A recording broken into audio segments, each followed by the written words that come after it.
Okay, so it's doing its thing now.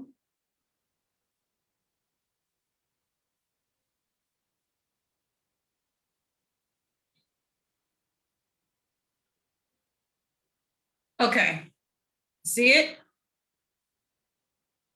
Yeah. Okay, all right. Yay! I think it's a time delay between what's showing on Facebook and what is actually showing on the Zoom call, so that's okay. Okay. All right. So, Ms. Shaw, thank you so much for deciding to have a conversation about gentrification. So I'm gonna let you open this up since this is your idea, and I will follow your lead. Okay. Well, thank you again, Janine. This is a conversation that you and I have had numerous occasions, and personally being able to assist um, homeowners in their opportunity to really live in has really kind of changed my mind about the stigma of urban gentrification and how that has affected our community. So with that Okay. said, I know you wanted to share some things, so I'm going to turn this back over to you. Okay.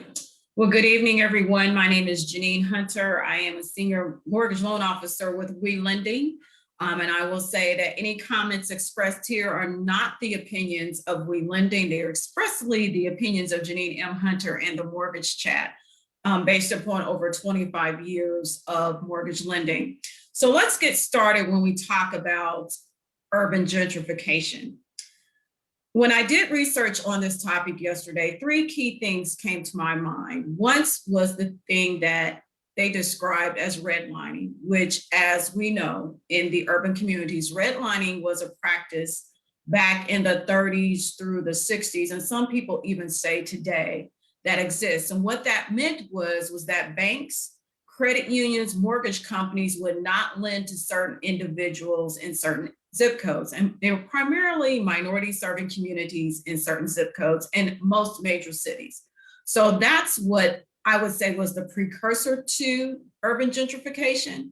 But to me, what led to the acceleration of gentrification is the fact that when integration happened in the late 1960s, and it afforded Black families the opportunity to move out into the suburbs, many of them left the urban center, which was, tied to downtown. It was tied to most goods and services. That's where you had your tight-knit communities. So when the suburbs happened in the late 70s, early 80s, 90s, everything went out with them. The grocery stores went with them, the transportation went out with them, retail establishment went with them.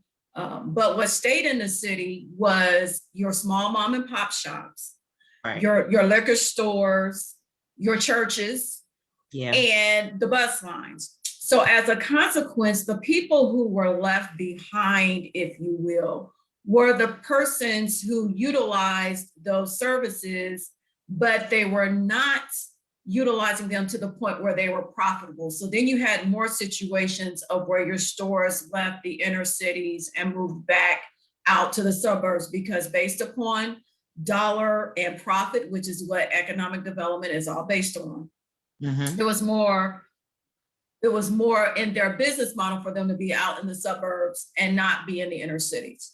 So as a consequence, what happened was you had an older population who, for various reasons, either could not move because they could not afford to move, or chose not to move because of the fact that that was their community. That's all they ever knew. This is where they had raised their children. This is where all their friends were, who their children had subsequently left behind, because all the children went to the suburbs while the parents and grandparents stayed in the inner city.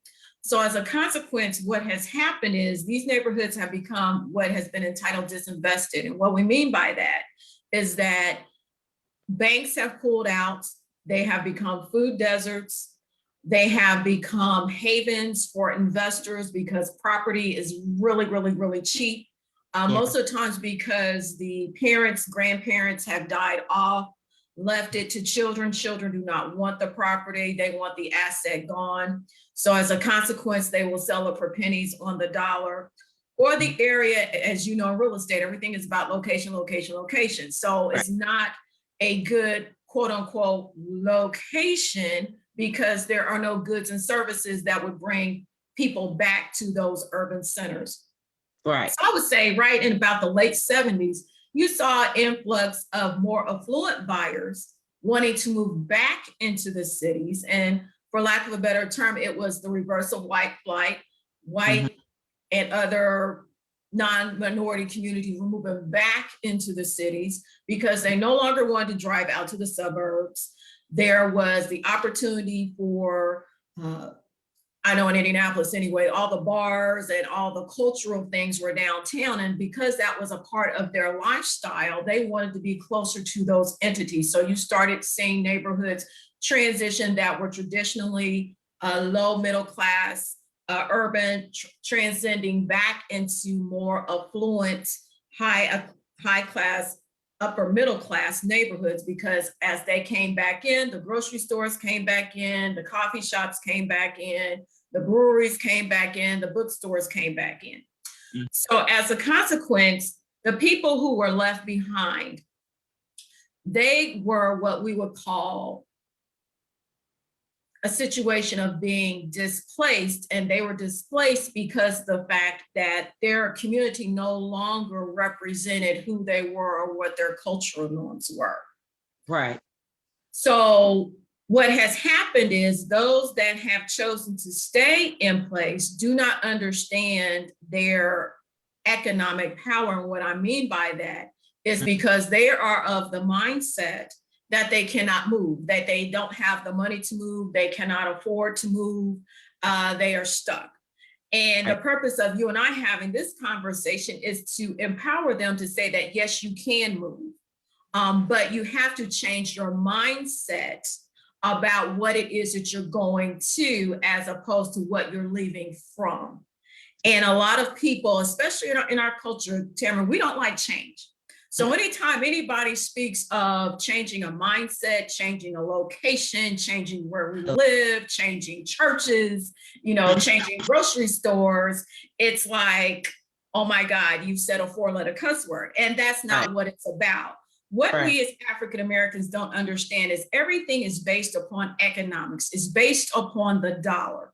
So when you see, and we joke about it, and it's not to be discriminatory in any manner, but we say as far as the urban or minority real estate professionals, we see Caucasians walking their dogs in our neighborhoods, or we see sidewalks coming in, or we see other communities moving into our neighborhoods, that's when you know the neighborhood is getting ready to change, and it's not going to be the neighborhood that you grew up in. It's not going to be the neighborhood that you raised your children in, because now more things are going to come back that you may not be able to afford. And the key thing is that that's okay, that you cannot afford to stay there, but that means that you do have the funds to move to a different space that you can afford and live out your latter years in a quality of life situation, which is what you and I are discussing today. Because, for example, I had a grandparent, lived in his home 30 some odd years, the neighborhood went completely down. It was a drug infested area. I grew up there, all my friends grew up there, but now when I look at that neighborhood, I wouldn't move back. And it's not because I can't afford to move back. I can't afford to move back. I just choose not to move back because there's no grocery stores, there's no pizza places. I've got to drive, 20 minutes to get to a Walmart. Whereas where I live now in the suburbs, I'm 10 minutes from 3 different Walmarts. I'm less than 5 minutes from 2 grocery stores. And I've got a lot of fast food chains around me because that is my lifestyle. So you've had clients that you have helped move to a better space. And it's just recognizing when is the opportunity to let the property go so that you can continue to live out your last years in a more comfortable space, as opposed to being in a property that maybe ran down, is not worth what you paid for it initially years ago. And it's at a point where if you don't get out sooner rather than later, it can be taken from you due to non-payment of property taxes, eminent domain, or any other plan that the city comes up with in order to take your property in a sense away from you so that it can be put back into the economic base so that it can then be made, they can increase the tax base so that they can bring the more affluent buyer back into that particular neighborhood. So Tamara? I mean, Janine, we are in the middle of a pandemic now. I mean, if there's ever an economic crisis, we are in it now. Who would have thought a year ago, at the beginning of March 2020, that we would have seen impact to our economy the way we have just within the month. And even though they are solely the lender, solely with forbearances, with extending the loans, and even with evictions and the moratorium, with all of the things in place, in a minute, everything's gonna come due. If we are in a financial hardship now, I mean, if they're knocking on your door, you are getting bombarded with, letters and postcards and people wanting your property. If you ever wanted an opportunity, this is your time to seize the moment. I mean, the opportunity of the market have shifted so much to where we don't have a lot of inventory. So really we're at a place where you can name your price. I mean, we can name our price if that's going to be fair to you, to uproot your life for people to live again. I mean, it's a win-win. I mean, and we're in a season in real estate that it can help everybody. So one of the things that I would like to give you something to ponder and think about is that if we want to keep our communities, there has to be what is called mixed income communities. And what I mean by that is you've got your entry-level homes, which is affordable, or actually not affordable, is that step before affordable housing, because that's for people who will never be able to afford home ownership, no matter what you do. They are in a permanent rent situation. Right. You've got to have protected rents, and whether it's housing or apartments, that's for that group of people. Exactly. Then you've got to have what is called affordable housing, and that's where most first-time home buyers fit into. So I don't care in whatever market you're in, because you're in the Nashville, Georgia market, I'm in the Indianapolis, Georgia market. It's the same nationwide. You need to have housing where a person who's making between $12 to $15 an hour can afford a house. So you're looking at somewhere between that 90 to that 150 mark. That's where we would consider affordable housing. And then for those who have, just graduated from school, have the good paying jobs, that's where that first time home buyer market fits in, because they're right at that 150 to that 250 mark, depending upon which market you're in. And then you can have that move up buyer, which is typically about 300 and up. But what has to happen is that you have to have private and public partnerships that would create those opportunities for those housing tracts.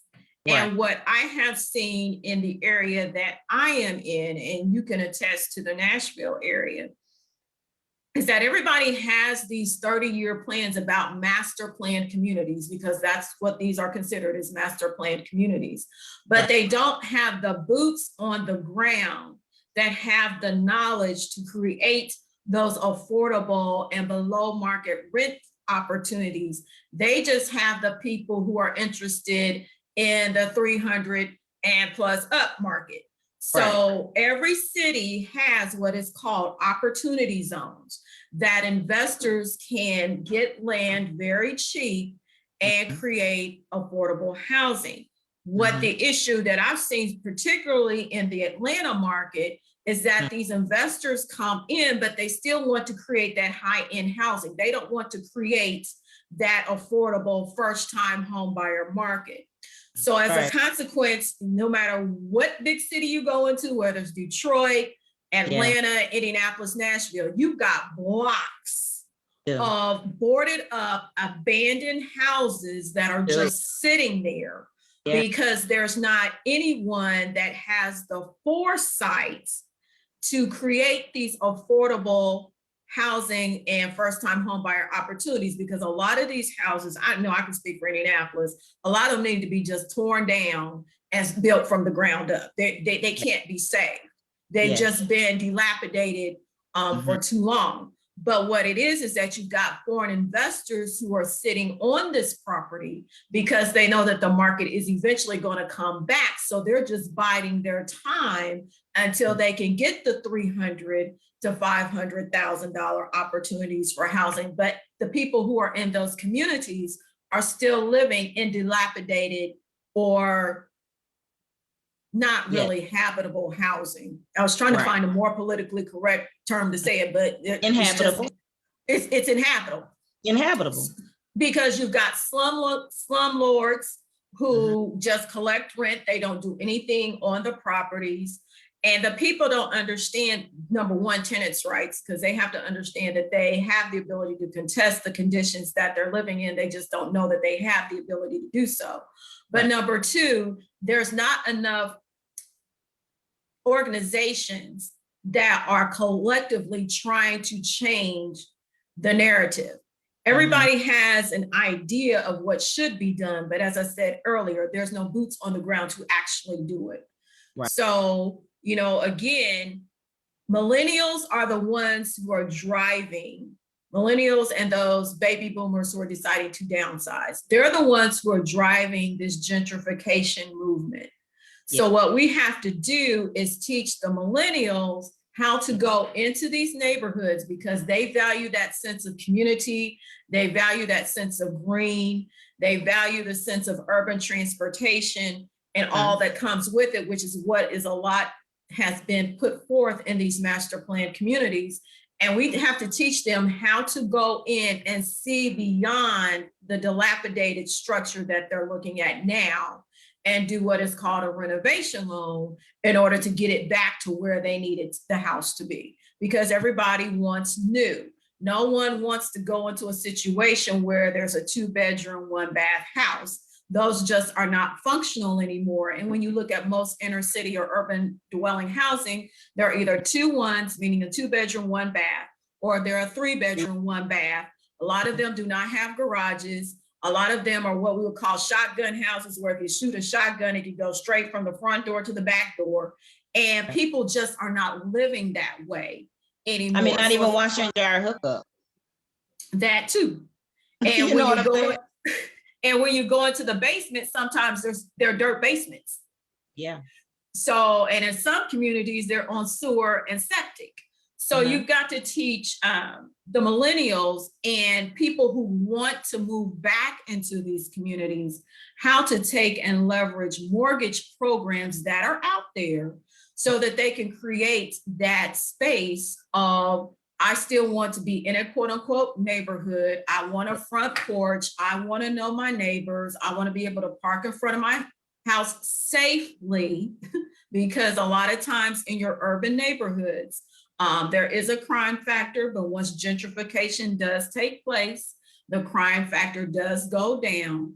And at the same time, improve the schools, because for a lot of people in our age group, we still are dealing with children, sometimes grandchildren, and we want to know that our children/grandchildren are going to quality schools. And a lot of times in these urban environments, the schools don't have the programming or the options that we're looking for in order to make sure that our children get the best education. All right. So true. So you had a situation, Tamara, where you had a person who believed all the myths that we just talked about. Yeah. I have a home, I can't move. I'm older, I'm seasoned, I don't know what to do. I know I'm tired of living in this for lack of a better term, inhabitable situation. But Right. I don't know what to do. I mean, who do I talk to? Because everybody that I know, number one, I don't want them in my business like that. That's number one. Number two, I don't know what questions to ask because I don't want to appear like I'm not handling my business. And it's just overwhelming to me. So Tamara, can you share what your experiences have been like? Yeah, I had the opportunity. Um, I went to my old neighborhood. I grew up in South Nashville, between 12 South and Wedgewood and 8th Avenue South. And so when a couple of years ago, I got in my car on Saturday morning and I was led to the actual street that I uh, grew up on. And the urban gentrification had already started in South Nashville. And what we were seeing was our single family homes, when the ones that were selling, the ones next door, I mean, they were building gargantuan houses. And it was changing the aesthetics of the community, the aesthetics of the neighborhood. And I knocked on their door. And just as soon as she opened the door, the first thing she said was, "I'm ready to go." She said, "Do you see what they built up next to me?" And, just so happened, I'm a realtor. She didn't know I was in real estate at the time, but we finished the conversation. Um, the situation was so bad, we are a prideful people as a people, you know. They did not want me to come in their home. We done the deal on the front porch. She was so embarrassed for me to step inside her home. However, she was sitting on prime real estate. She was sitting on prime property. We put the we put the property out there on the market. We were in contract within 10 days. We got a cash offer, 700 and 5,000 cash. There was a cash close, no appraisals, didn't worry about inspections because again, they knew they were going to tear them down. They knew what they were going to do with them. So it didn't matter about being on the inside of the property, but actually when I did get into the property, this family, they didn't even have bed. They were sleeping in recliners. They had a bed bug infestation so bad in the home for a number of years that they had to go to bed, it just, and they lived, and it was a family of four, a son, grandmother, mother. And again, they owned the home for 50 something years, house paid for, presented them with the opportunity, and they were able to stay within the South Nashville community. They were able to buy a house cash off of Franklin Road.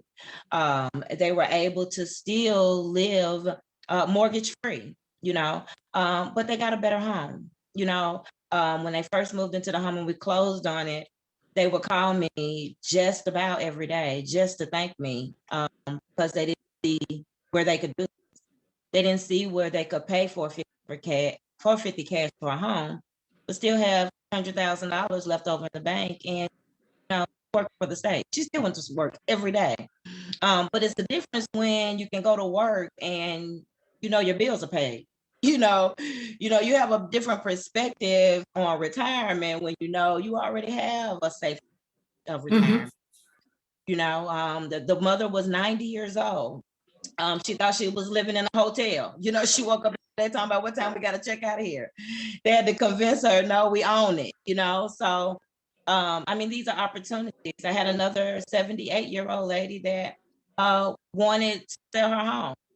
3-bedroom, 1 bath, shotgun style house, never had washer and dryer.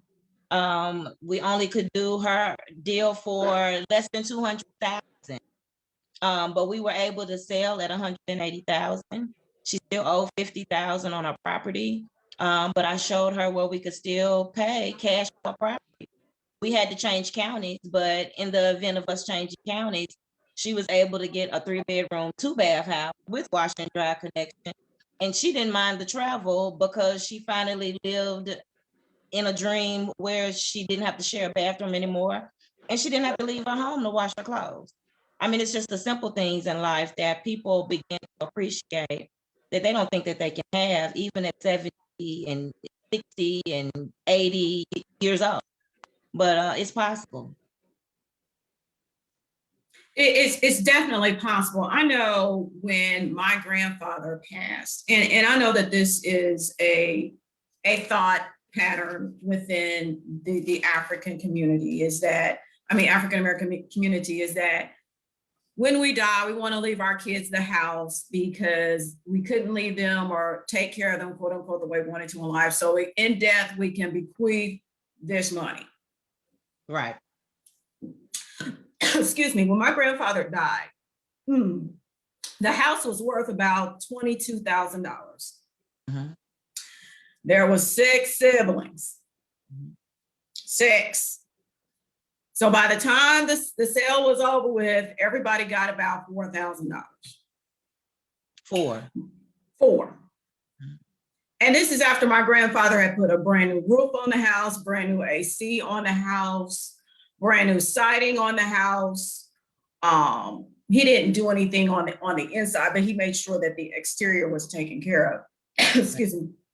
And I say all that to say this.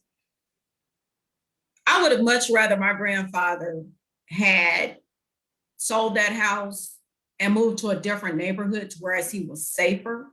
I actually grew up in the house. I actually stayed in the house off and on up almost up until the time that he died. But I wish he would have got out sooner rather than when he did, because his life could have been much richer, because he could have left more of a legacy to his children as opposed to $4,000. But, you know, our thing is we work, we pay the house off, we think, okay, we've left our children something.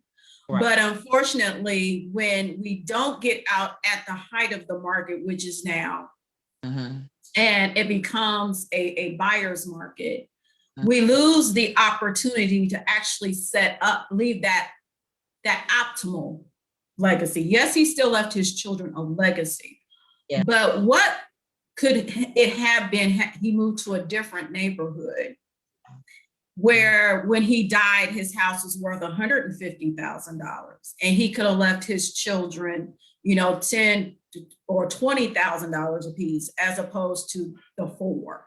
Yeah. And my uncle was well, God rest his soul, I will say that. Love him to death, but he was a slumlord. Okay. And he bought property in the hood thinking that, oh, the neighborhood's coming back. By the time they get to my block, you know, I'll be able to get, you know, all these tens of thousands of dollars for this property. Yeah. He died. And he died 5 years ago. And as a consequence, the property is worth less than what he paid for it when he bought it 10 years prior. And the reason why I say that is because it's set on an alley. Yeah. The drug addicts had went in and taken all the copper and all the furnaces and HVAC and everything out of the house. There had been squatters in the house. They had literally destroyed that property. So what he initially had paid, I think we got it on a tax sale for like 12 to 15,000. My cousin still owns the property because she was the executor of his estate. And she's trying to sell it for 10. Now, figure this, he owned the property at least 10 years before he passed. Okay. She's just trying to sell it for the 10 to get out of it now. I can't get that. Wow. So, love him dearly, but I told him, don't buy all this property in areas that the neighborhoods are downturning, because you will not be able to survive the whole time that it's going to take for it to come back. Yes, they have made strides in that neighborhood that he bought that house, but they're at least still 2 blocks east of his house and possibly about another 15 years before they get that area back to where they want it to be, because it is in the master plan. Yeah. But look at what he lost. Mhm. And most of the property that he bought, because again, he thought buying real estate in these neighborhoods, I was going to be able to leave a legacy for his children. His children are ending up selling the properties for pennies on the dollar because they're just not worth anything. So you can have the right intentions to try and build a real estate portfolio for your children, but if you don't buy right, because you're not listening to the real estate professionals, which I was a realtor at the time, and I'm sure you can attest to this as well. When people don't want to listen to your knowledge base, Yeah. and when you can see the trends, you have access to information that the common person does not have access to because you're in those meetings. Yeah. When a person intentionally sets themselves up for failure, only thing you can do is just finish the transaction and let them do what it is that they're going to do because they're not willing to listen to you. And a lot of times in our community, people are not willing to listen because they're always trying to think of a way that they can circumvent the system and work around the system as opposed to working in the system to get the knowledge that you need to have. So if you want to come out of the system, you got the tools and the resources to be able to effectively build your real estate portfolio. So for example, and this is off the topic, but in the topic as well, you know, a lot of communities, especially in your older cities, I don't know about Nashville, but I could say in Indianapolis, for example, we have a lot of 4-unit properties, duplexes, 3 units, 4 units, okay? Now the trend is everybody wants to quote unquote house hack. And that's where you buy 1 unit as an owner occupied, rent the other 3 units, and they become income streams that pay for not only the mortgage on the property, but if priced right, can provide you with some additional income so that you can go out and buy further investment properties. Well, on Clubhouse, which is a podcast for iPhone users, there are people who are saying, well, you can go buy 1 unit FHA, the 4 unit, and then go buy the next 4 unit FHA because they're thinking, oh, I can skirt the system and not get caught. That does not work, okay?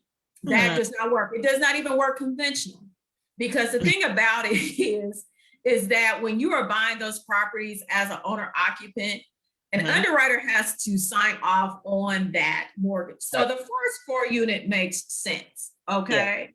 Yeah. Right. But if you want to buy another investment property that is not a single family and another 2 to 3, 4 unit, the underwriter's got to say, well, okay, why are you moving from 1 4 unit to another 4 unit that's not 100 miles away? You haven't had an increase in family size.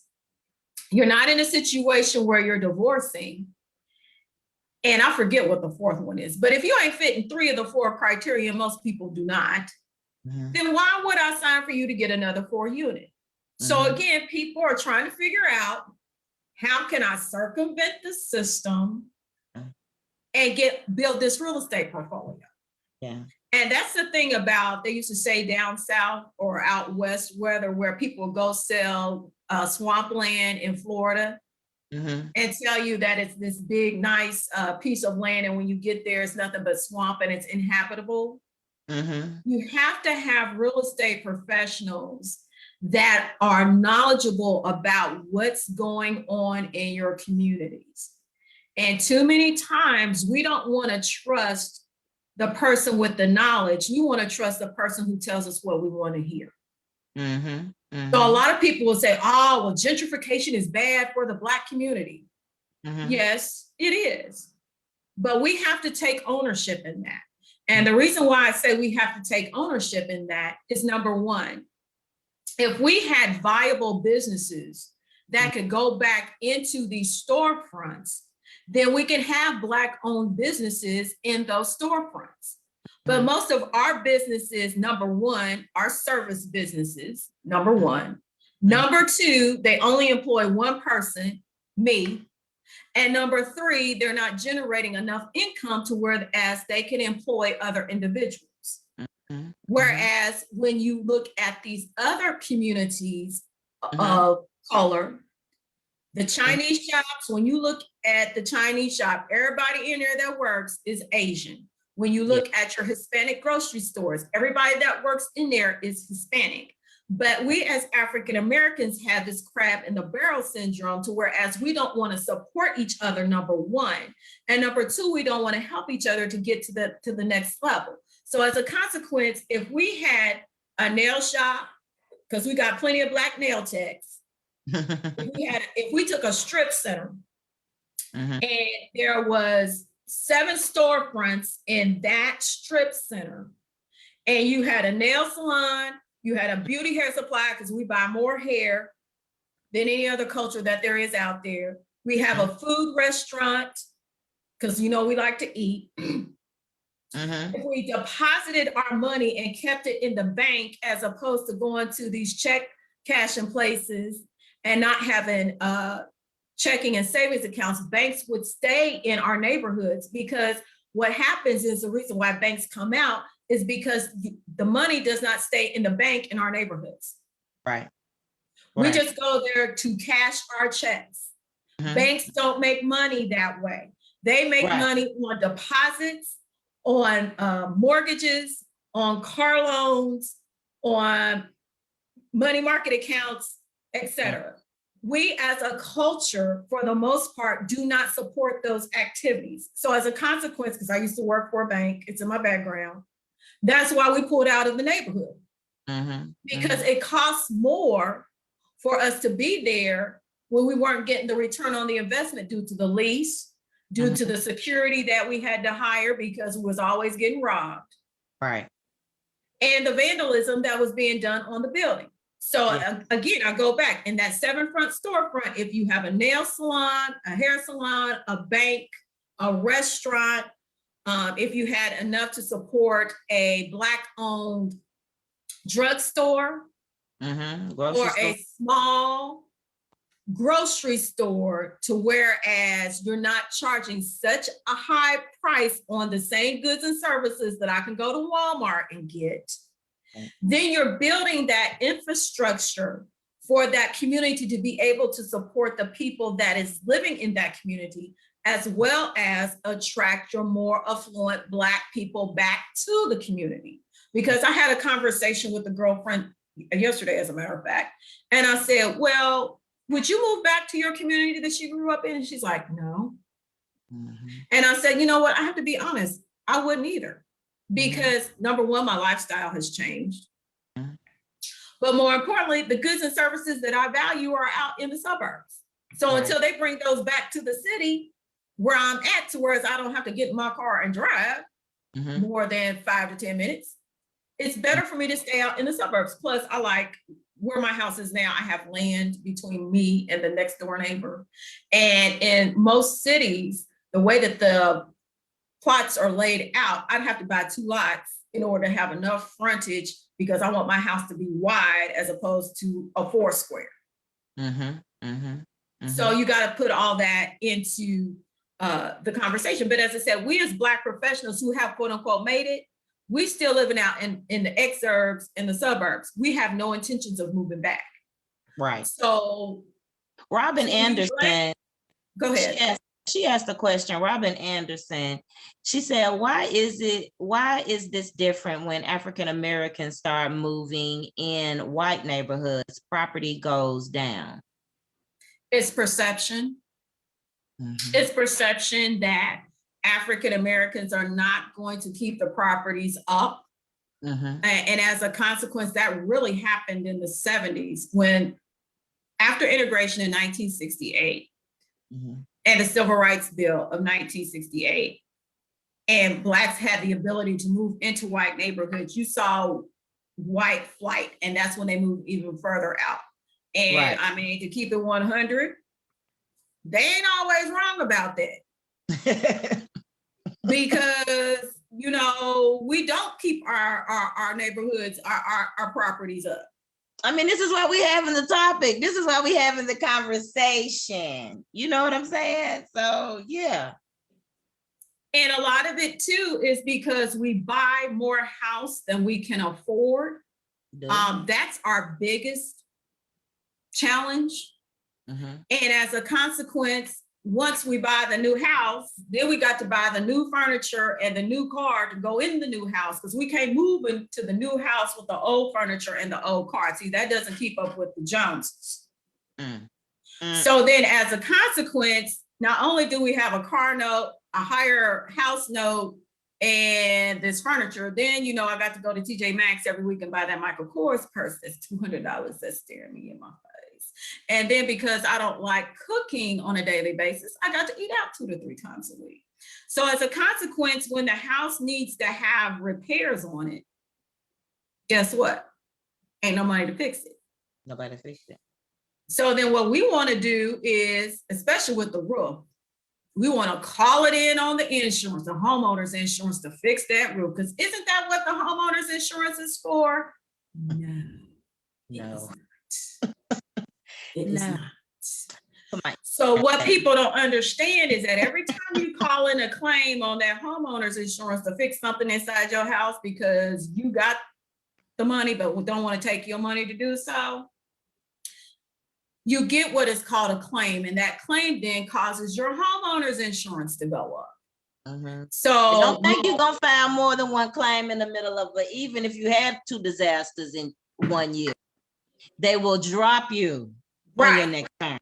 On your next term. So if you have a car accident and you hit that homeowner's insurance and both of them are under the same carrier, yeah, you ain't getting renewed. And when you do go to your next provider, that claim history follows you. And your rates are high. That's right. And then don't have bad credit, because see, your homeowner's insurance and your car insurance rates are based upon your credit scores. Right. So if you got bad credit mm-hmm. and you got claims, mm-hmm. your stuff is going through the roof. Yes. It really and is. Unfortunately, you gotta pay it because you gotta have a place to live. Yeah. But the bad side of that is that house becomes even more not affordable. Right. So you get yourself into a vicious cycle, which I was on Clubhouse earlier today, talking about credit, because you know everybody wants to get their credit together to buy a house. And the thing about it is, people, we only need 3 lines. Three lines of credit to buy a house. Yeah. I don't need 10. That's right. Because this is the thing. We traditionally, I'll say, and I'll put that traditionally, make less than what our white counterparts make. And if we're fortunate enough to make close to what our counterparts make, and we have bad credit, we're still going to pay more for our houses, our cars, our insurance, and our credit cards. It's just a reality because everything is based upon credit score. So what you can do is try and build that credit so that you keep your accounts at 30% utilization or less. But if you've got 10 cards and all of them are maxed out and you have no cash, you are not a good credit risk. Right. I don't care if your scores are a 680 or above, you are still not a good credit risk because you don't have the cash that is liquid to be able to take care of your financial obligations. Right. So I say all that to say this, because this is a true story. You have to listen to people who are in real estate if you're wanting to buy and finance a house. Just because they work for the bank and they are the assistant branch manager does not mean that they know how to finance a house. If the person does not have a 7-digit number behind their name, which I have a 7-digit number behind my name, my number is 1780411. That means that I have taken a test and I have been in the business for 25 years. So I know what it is that I'm talking about. Okay. If they have not had at least taken the test and got at least 12 months under their belt, don't listen to them, because this client that I had, he went and got a consolidation loan because the banking professional told him to get a consolidation loan to pay off all his credit cards. He paid off all of his credit cards, but still left the accounts open, which totally defeated his purpose. Really? So he got upset with me because I said to him, look, I understand what it was that you was trying to do, but you shot yourself in the foot.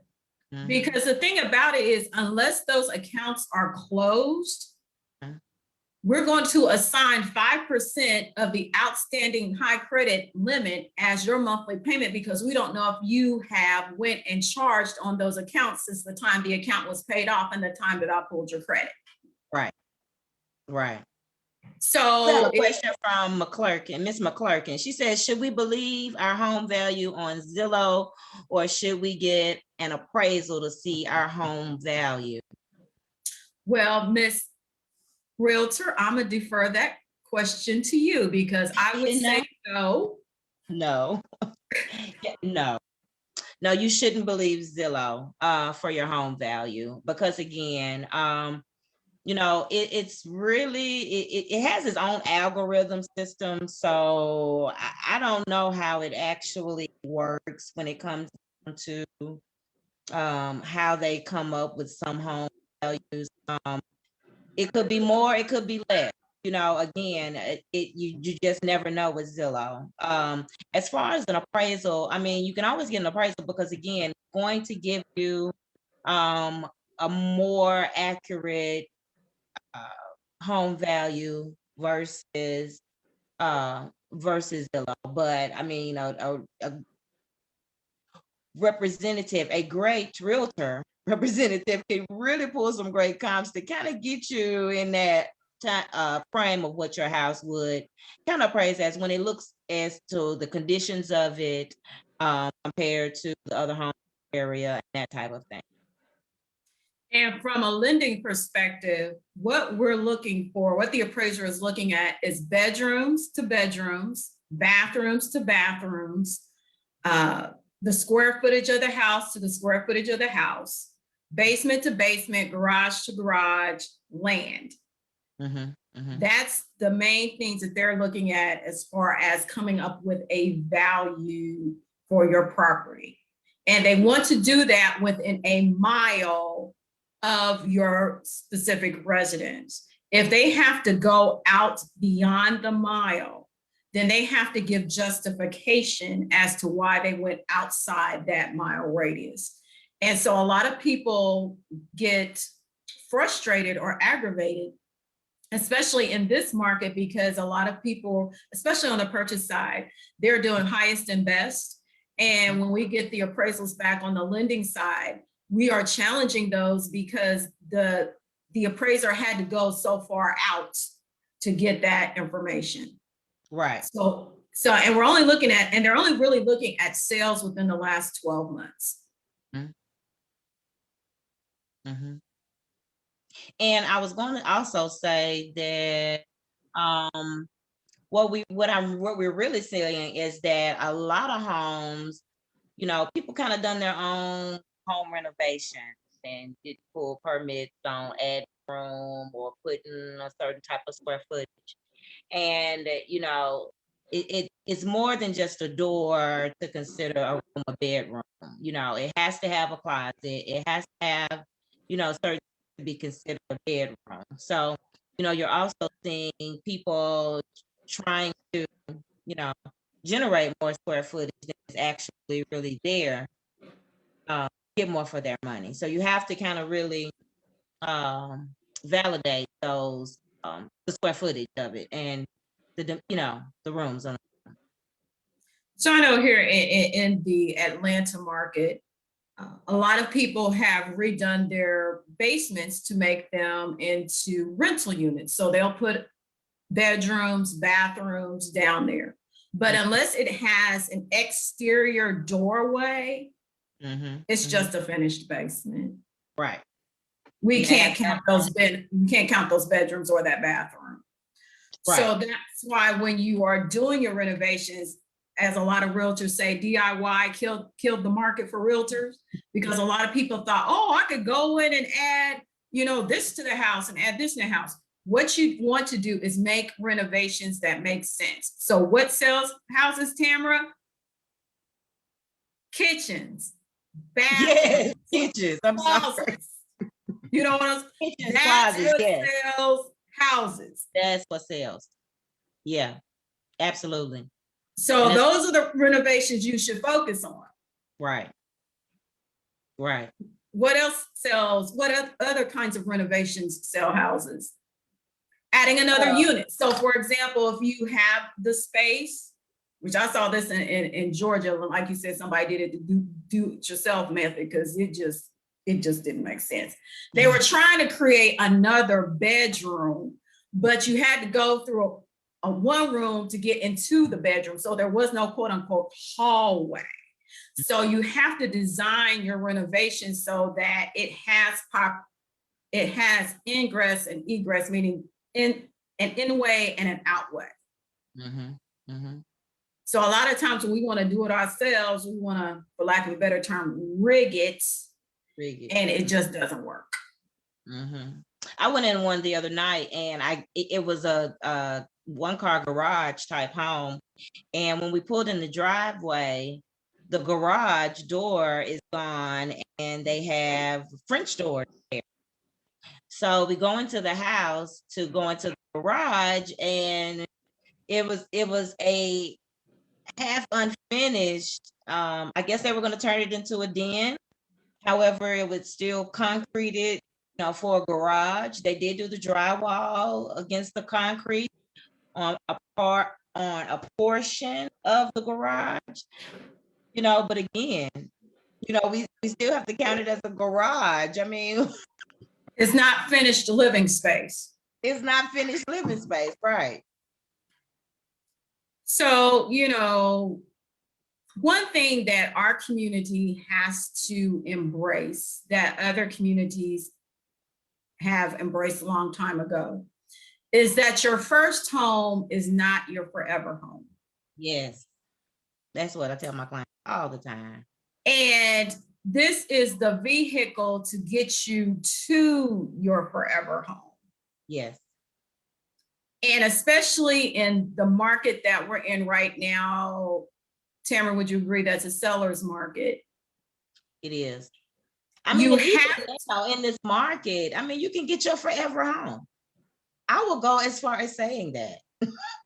I mean, you can get your forever home now. If you ever wanted to move again, and you've been in your home 30, 40 years, you won't change. This is not the home you want to retire. You're about to retire. You can have your forever home.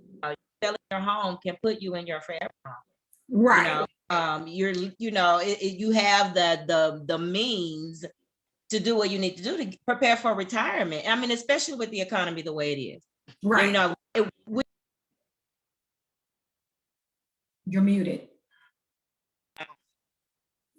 We would not have a conversation if it wouldn't be relevant if we were not in the economic crisis that we're finding ourselves in now. You know what I'm saying? And it was just the timing was right just to have this conversation because again, we don't want to be frustrated with the fact that, the economy is changing, what are we going to do? We don't know whether our jobs are going to, how they're going to stay, what's going to happen, so if we're ever seeking any desire for change or, a way out or your second chance to live again, a fresh start to say for us, this is your fresh start. This is your opportunity. Right. But you said a key phrase. You said, if you have a home to sell. Yeah. Yeah. See, most of my first time home buyers want that forever home. Yes. And in the market that we are in right now, I specialize in buyers who have credit scores from 580 to 660 who need down payment assistance. That is what my market is. Right. Sellers are not paying closing costs. I don't care if you are in New York, Dallas, Nashville, Atlanta, San Francisco. Sellers are not paying closing costs. Sellers are not, for the most part, accepting FHA offers. They want conventional. And conventional, that's right. So when you are in a situation to whereas rates are really good, they have gone up in the last 2 weeks, but they're still below what they were in July of 2020. We're at 3% now. The upper twos are still available if you're willing to pay some discount points. Mm-hmm. Thing is that you've got to get in where you can fit in when you have no money. You do. I agree. And I'm just keeping it 100. Mm-hmm. But the thing about it is, if you buy in this market, it's getting ready to shift again. So when it shifts again, you've now got some equity, as Tamara was referring to, because in the examples that she gave, the buyer's houses was paid off. Mm-hmm. So they sitting, in fact, she's got a potential listing right now where the buyer's sitting on $700,000 worth of equity, and she's trying to get them into the next home. And their mindset, keywords mindset, is that they don't have the money to move. Right. Now, everybody's not as fortunate enough to have $700,000 worth of equity. But even if you're sitting on 50, with the way that the rates are now, right, that is at the point that can put you into your move-up home. Mm-hmm. Mm-hmm. So if you've been in your home over 10 years at this point, some people just need to cut their losses and just sell what they can get out of it for right now. Because I sold for 180. I mean 180,000. We still had 50,000 of a second mortgage, okay? Because see, sometimes when we have our house paid off, we just need more money. And it's not necessarily to fix nothing. We just want more money. I don't know why we're refinancing our homes and we're not putting it back into our homes. But that's because see, we done got into some credit card debt. That's another lie. And we want to help our grown kids, because some of them have some criminal issues that they need money. So that's why we end up doing it. But what I'm saying is the fact that when you have money to work with and the rates are as low as they are, mm-hmm, that will allow you to be able to buy that move-up home. Because now that move-up home, if you can't keep your payments the same, you're not going up that much to whereas it's not affordable. Right. I mean, we were still able to buy cash at 92,000. Buy a house for cash at 92,000. Right. And she still put 30,000 in a saving money market account. Right. You know what I'm saying? I mean, it may not be 300,000 that we can save, but you can start with something. 30,000 was good for her. You know what I'm saying? She was happy to have 30,000 on a fixed income that she has sitting in just a savings account. Right. And then we have to think about paying the taxes on the monies as well. You know, so that's why it's so important, if you're going to sell, that you take those funds and you put that into your next home, because you got to account for that money. Unless you're starting a business or putting it into another house, there are some tax penalties. So you definitely want to consult a tax consultant. You do. You definitely want to do that. So, you know what? We've been talking for a long time. Didn't think this girl's almost an hour. And I could keep going forever. Are you good? I am. I mean, we have some viewers. Miss Vicky Peterson said, I am loving it. So she just posted that. So, I mean, we can keep talking. Okay. I have another 10, 15 minutes. You good? Okay. Well, I'm good. What I want to talk about next is getting our sugar, honey, iced tea together. Our sugar, our honey, our iced tea together. And that's a nice way of saying our salaries, our homes, our investments, and our tax structures together. Isn't that good? Got it from another realtor partner, but she wanted to put another letter in there because she didn't like the sugar honey iced tea. So I don't have a problem with the sugar honey iced tea, but some I have people. no problem with. But the reason why I say all that is to say this. Yeah. The tax code was written for homeowners and for business owners. Okay. So and I'm doing this backwards because they kind of all intermingle with each other.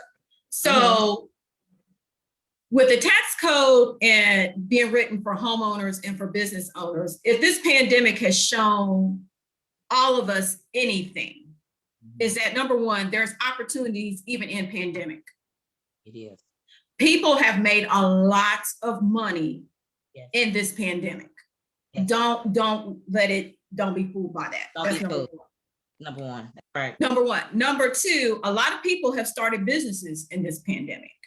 Right.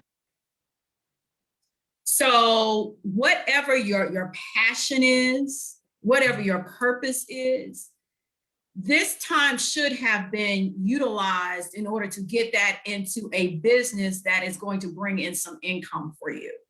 Right. Because you have to have multiple streams of income, which is where that salary piece comes in. Yeah. You want to get to a point where your money's working for you as opposed to you working for it. Right. Right. So poor little Tink Tink. I just wanted to put this woman and just hug her. Because she wanted to buy a $200,000 house. And I was like, sweetheart, you make $9 an hour. Mm-hmm. You cannot afford a $200,000 house. Yeah. And she had student loans. Mm-hmm. So my thing is, what did you go to school for and amount this debt for that you have a $9 an hour job? Right. And I'll be the first to admit, I got $138,000 in student loans. I do. That is an undergraduate degree and a graduate degree. Have I made what my degrees are worth? No. But I'm not making $9 an hour. Right. So, it's been 25 years, it's been 25 long years, but I finally got myself to a point where now I'm in my purpose. So because I'm in my purpose, I believe that God's going to open up the doors for that money to come through. Right. But I had to go through some things to get to that purpose. Okay. So now my salary is going to fall in line. Number two, homes, which is what we're talking about now. Mm-hmm. If you can afford to get into something, get into something. It's not your forever home. It's your starter home. It's your investment property piece. You know what I'm saying? It's right. Either an investment property that you're going to rent out, or it's an investment property that you're going to use to get to your next property. But either way, it's an investment. Right. Number one, you're getting tax write-offs on it because you're a homeowner. And number two, you're building wealth because you've got equity that if you want to take and pull out, you can pull out to start your business. Mm-hmm. The greatest thing that a person could ever do is put a business in a room, in a home, in their in a room in their home, because then you could write off a portion of the rent, the utilities, and everything else based upon the square footage of that rent, of that room that you utilize to rent for your office. Mm-hmm. Then you want to take that business and pay your children, because if you pay your children a salary, again, that's lowering your tax implications. So please consult a tax consultant so they can tell you how to do this. You're not a tax professional. A tax professional. You definitely want to get your investments in order. And what I mean by that is, people, please have life insurance. Please have life insurance. I just buried my mother. It will be a year next month. My mother had a $10,000 life insurance policy. We had to cut all kinds of corners to get that $10,000 policy to pay for her funeral expenses. Mm-hmm. Mm-hmm. She could not leave us anything because she did not have the foresight to plan to leave us something. I had to force her to get a life insurance policy 6 years before she passed. Mm-hmm. And we just got past the time that we could pay it out when she passed. Mhm. So if you don't have life insurance, at least have life insurance to take care of your funeral expenses so that your children do not have to worry about how they are going to help with your final expenses. But you want to have life insurance that not only builds cash value, but also you're able to leave a legacy for your children. I mean, think about it. I would love to be in a position to have children where I could at least leave them $100,000 so they can either buy a house or have a nice down payment for a house, pay off their college education if they have to have student loans, or start a business. Mhm. That's what life insurance should be about. That's right. Also, making sure that if you are W-2, make sure you're investing in your 401k. You are not going to miss that 3% that they are taking out of your paycheck. And then your employer is going to match on top of that. So if you're not taking advantage of it, you are leaving money on the table. Mhm. And so many times for African Americans, and I'm 100% transparent. Anybody knows me, knows I'll tell like it is. My mom, God rest her soul, decided that she wanted to take advantage of her Social Security at 55. She Mhm. took a penalty because she was under the age of 59.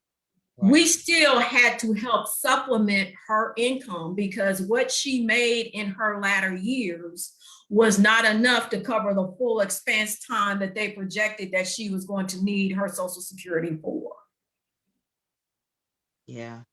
Yeah. And a lot of our seniors are in that particular situation. So if you're especially if you're a senior and you're in a home that's paid for, please get a reverse mortgage. Please. Please. Please. Because there's no need for you, there's no reason why you should be concerned about how you're going to pay for your food and medicine when you have an asset that is free and clear. And I'm sorry, your grown children need to be able to take care of themselves because you got to take care of you. And I'm just keeping it 100. And listen, if they leave you the life insurance policy, please bury them first before you won't spend the money on yourself.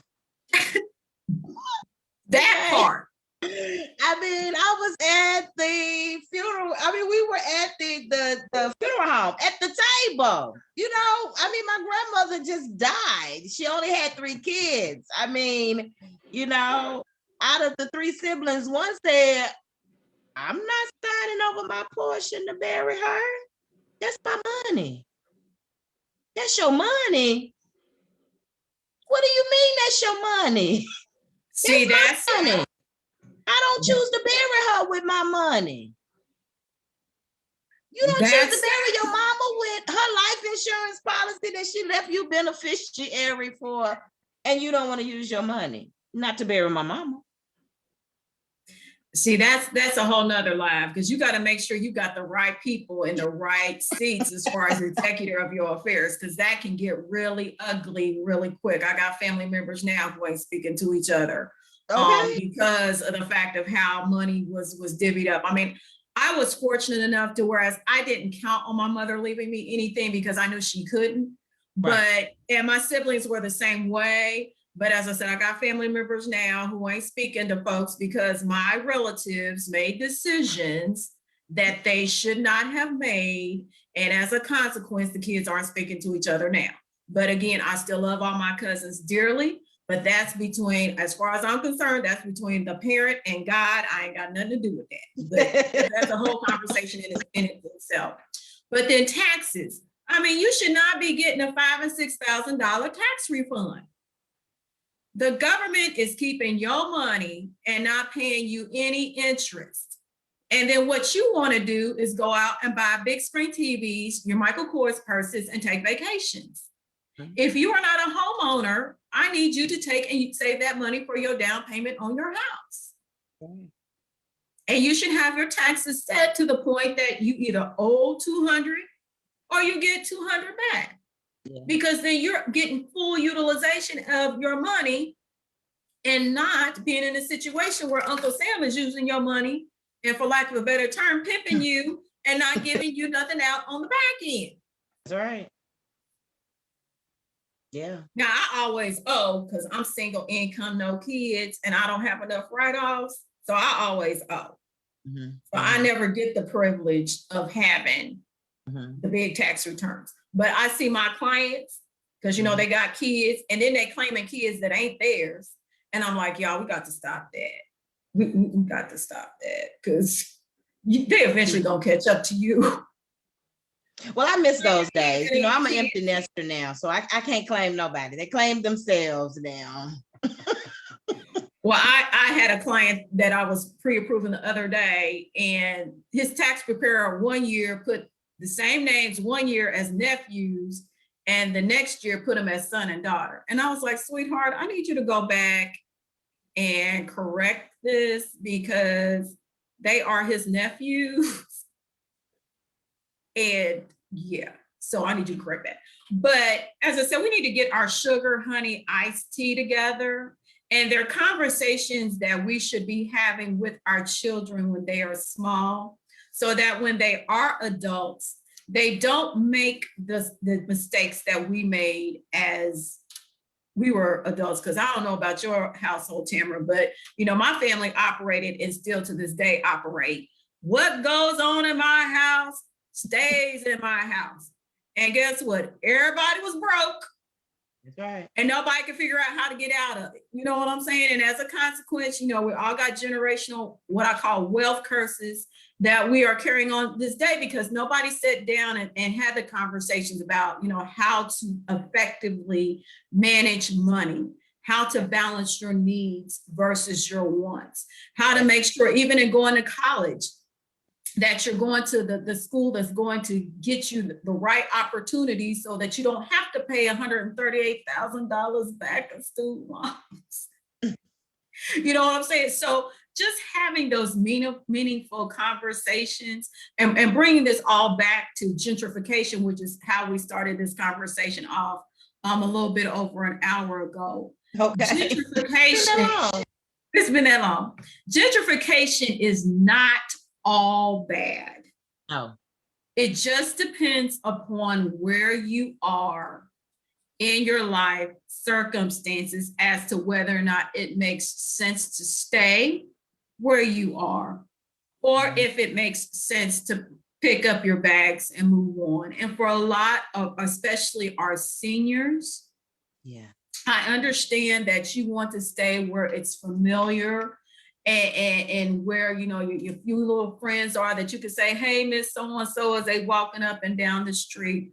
But for your safety, if it's better for you to be in a more safe and secured location, my personal opinion is I would rather see you be in that more safe and secured location. right. Absolutely. And it's so important. You know, and another thing, we don't understand what it means when a matriarch or patriarch passes away, and the strain it leaves on the siblings. And if we have property, you know, make sure our parents, if you have parents in their 80s and 90s, please make sure there's a will in place. Oh, see, that's a whole nother, girl. We can have the conversation on that. Yeah, I mean, those are so important. But if you are, 80 and 90 and you have a home, I encourage them to sell now. You know what I'm saying? And distribute the money, then you ain't got nothing to worry about. Because again, what ends up happening, families, they really don't take care of the property. Especially if they're not even living in the home with the matriarch, they don't have the upkeep for it, but they want to keep the home. They're trying to make sense of it, Then you have to worry about trying to split it up between umpteen siblings, and if it's a deceased sibling, then their children get involved. I mean, it gets quite dramatic, You being nice. It gets ugly. Death brings out the worst in people. Yeah. You will see what people are truly made of when it comes to death and money. And, yes. So many times we as a culture don't want to talk about that because it's morbid. But the thing about it is that if there is not written instructions and the siblings are not on one accord, people literally fall out and do not speak to each other. They become dead to each other because of the fact that everybody remembers what mama and daddy said when they were with mom and dad. Right. They don't remember what mama and daddy said when the other sibling was with mom and daddy. Right. So that's why it's best to put everything in writing. My mother did put some things in writing, but again, it's all in which the mindset that you go into that situation. And I don't know about you, Tamara, but I'm the oldest. So with me being the oldest, you know, I kind of knew I didn't have any expectations because I didn't need my mother to provide me with anything because I have a house, I have a car, you know, I'm taking care of myself. So I didn't have the expectation that I needed, you know, $5,000 or $6,000 from my mom. What I wanted from my mom was the pictures. I wanted the family pictures because I'm a historian. I'm putting together my family's family tree. So the sentimental things is what mattered to me. And my siblings were gracious enough to let me have that because they knew that my mother would want me to have those things. My siblings kept my mother's condo. Number one, because they was living with her. But number two, because they ain't got no other place to go right now. You know what I'm saying? So, but I was cool with that because I have a house. So, you know, it's like, but, you know, in some families, you know, they argue over the teaspoons. It gets that petty. So that's why it's important to have that will, that last will and testament in place because people get petty about that stuff. And it's unfortunate. It is. Because usually the ones that's hollering the most wasn't the ones that take care of them when their parents needed them the most. And that's why they fussing because it's guilt. It's guilt that is eating them up alive. Yeah. You know, Janine, we're gonna wrap this thing up, but I wanted to just leave this and I'll let you close it out. But you know, one of the things that I was grateful for was that I was able to help people pandemic. And I say that to say both of my sellers died of COVID last year. And with them both dying of COVID, I was able to put them in their dream home prior to transitioning, you know. So they were able to live a better quality of life before their life expired, you know. That gave my heart so much joy in the midst of, you know, them passing away in the midst of you know, in the midst of this pandemic. It gave my heart joy because they were able to see the fruits of their labors and to enjoy it, you know, the way they really wanted to, and to see that, you know, now a grandson has inherited a $450,000 home that we paid for, but now it is appraised for over $250,000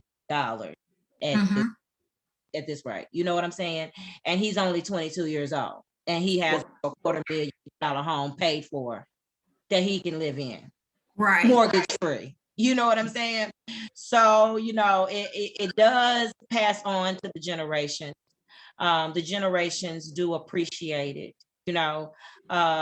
The generation, it is leaving a legacy. It is leaving something bigger than what you already have. It's leaving something bigger than what you already have for your families, you know. So when you think about urban gentrification, you know, as bad as it may have been over the past umpteen years, you know, now, you know, this is a chance. This is a chance for everybody to, you know, get that opportunity to live again. Janine, it has been awesome with you. It's always an awesome conversation with you. It's never a dull moment, you know? Never a dull moment, no. I had met Janine last October. She did a class. I became a Georgia realtor. to teach us on home ownership and to teach us actually about the turn of the market. How does it look from a mortgage standpoint?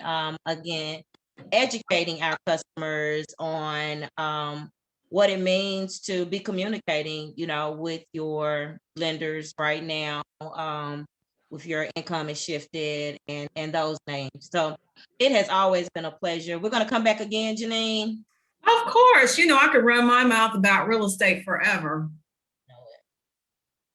So Janine, we'll go ahead and let you close us out. And again, I do appreciate everybody for joining. I hope that we were able to answer all of the questions. I was trying to keep another Facebook up so I could see the questions come in, but I think we answered everybody's questions. Thank everybody for joining, participating in this conversation, even listening. If you have any questions, you can DM me or Janine, both of us. We're happy to answer any of your questions.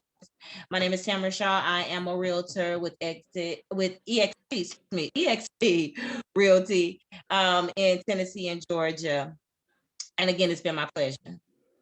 Yes, and again, my name is Janine Hunter. I am a loan officer with We Lending, owner of the Mortgage Chat LLC, have been doing mortgage lending and housing counseling, it feels like forever, but really for the past 25 years. So thank you, Tamara, so much for bringing this idea about having this conversation, because one of the things that everybody is on the bandwagon about in our community is building generational wealth.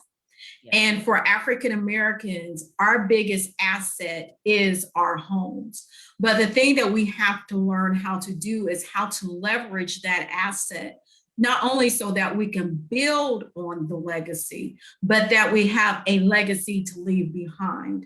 And for most people, they just have not had someone to put the ideas that we have talked about today into practice, because someone who looks like them has never had this kind of conversation with them. My only concern, if you will, is that I wish that this could get to my seniors' ears, because a lot of my seniors are not on Facebook. A lot of their children are. So if you have a parent that has a home that has a small mortgage or is free and clear, have them get in touch with me or Tamara. We'd be more than happy to help them get to a point where they are comfortable, because it's nothing worse than being in a home that is free and clear or has a very small mortgage on it, but you're not comfortable because your neighborhood is not the same. The house is inhabitable. And you have this feeling of despair because you don't feel like that you have no other alternative. But we came to tell you tonight that you do.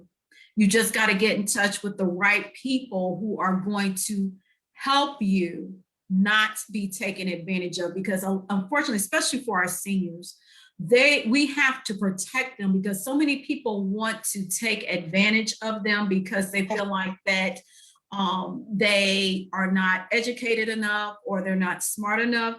But our seniors are smart enough. And that's why there's a lot of programs in place to make sure that our seniors are not taken advantage of, especially as it relates to reverse mortgages, because you have to take a counseling class stating that you understand everything that you're signing in on the real estate side. Tamara's going to make sure that you understand line by line, even if she has to go over it 3 or 4 times, and everybody who has their outside comments, because this usually involves a family meeting sometimes.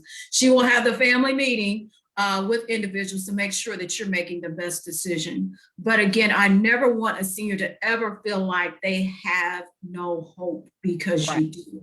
You just have to talk to the right people who are going to get you where you want to go. And that's so that you're safe, you're secure, you have money to cover your food and your medicine, because at this stage of the game, that's what life is for you. So again, thank you so much. We'll have to maybe pick another topic next month and do this again. And maybe we'll talk about self-employed homeowners, because self-employed borrowers, self-employed people always want to buy houses.